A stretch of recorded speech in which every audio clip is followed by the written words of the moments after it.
বাংলাদেশিদের বেআইনিভাবে জন্ম সনদপত্র প্রদান ও নথিতে কারচুপির মারাত্মক অভিযোগকে কেন্দ্র করে রাজ্য জুড়ে চাঞ্চল্যের সৃষ্টি হয়েছে। অভিযোগ এসআইআর চলাকালীন তৎকালীন তৃণমূল পরিচালিত বিভিন্ন পুরসভা ও গ্রাম পঞ্চায়েত থেকে এই ধরনের জালিয়াতি করা হয়েছিল। সেই মারাত্মক অভিযোগের তদন্তে নেমে আজ বৃহস্পতিবার রাজ্যের অধিকাংশ পুরসভা ও পঞ্চায়েতে একযোগে পুলিশি অভিযান চালানো হয়। অভিযানের সময় প্রচুর গুরুত্বপূর্ণ নথি সিজ করা হয়েছে। বীরভূম জেলাতেও একাধিক পুরসভায় পুলিশের এই হানাকে কেন্দ্র করে তীব্র শোরগোল পড়ে যায়। আজ সকালে বীরভূমের দুবরাজপুর পুরসভায় একযোগে হানা দেন দুবরাজপুর থানার পুলিশ আধিকারিকরা। পুরসভার জন্ম মৃত্যু নিবন্ধন শাখায় গিয়ে সেখানকার কর্মীদের সঙ্গে কথা বলেন তারা এবং খতিয়ে দেখা হয় পুরো রেজিস্ট্রার নথিপত্র যাতে কোনোভাবে গায়েব বা নষ্ট না হতে পারে সেজন্য গতকাল রাত থেকেই দুবরাজপুর সহ বিভিন্ন পুরসভা ও পঞ্চায়েত কার্যালয়ে কড়া পুলিশি পাহারা বসানো হয়।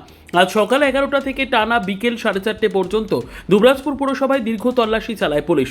পুরো তদন্ত প্রক্রিয়ার ভিডিওগ্রাফি করা হয়। শেষমেশ 1979 সাল থেকে 2026 সাল পর্যন্ত জন্ম মৃত্যুর রেজিস্ট্রারগুলো খতিয়ে দেখার পর আলাদা করে সাদা কাপড়ে মুড়ে ও গালা সিল করে থানায় নিয়ে যায় পুলিশ।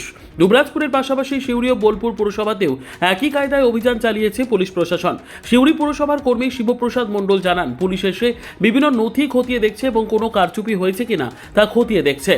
পুলিশ এসেছিলেন প্রশাসন থেকে, ওনারা একটা অর্ডার দেখিয়েছেন যেটা কনফিডেন্সিয়াল ছিল। ওনারা আজকে যে আমাদের যে বার্থ অ্যান্ড ডেথের যে রেকর্ডগুলো আছে সেগুলো ওনারা সিজ করবেন। শুধু আমাদের নয়, গোটা অল ওভার ওয়েস্ট বেঙ্গল এটা হচ্ছে।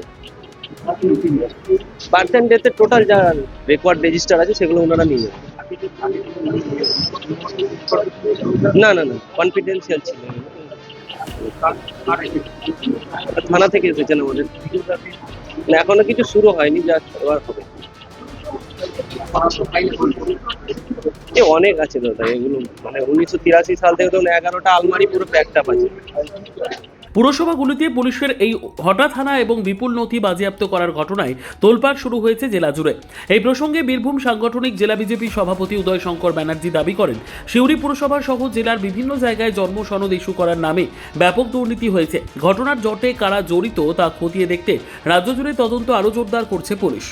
বীরভূমের প্রত্যেকটি মিউনিসিপ্যালিটি এবং পঞ্চায়েত অফিসগুলোতে গতকাল হইতে পুলিশের অভিযান চলছে, কারণ জলের মতো পরিষ্কার।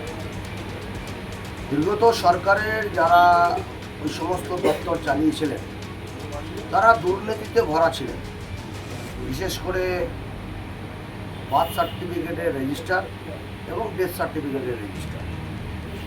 বিশেষ করে সিউড়ি পুরসভায় যারা বাংলাদেশি নাগরিক তাদেরকে এসআইআরের সময় ধরে ধরে বার্থ সার্টিফিকেট দেওয়া হবে। কাউকে ছাড়া হবে না, শুধু সময়ের অপেক্ষা। একটু ভরসা রাখুন, আইনের শাসন রাজ্যে প্রতিষ্ঠা হবে।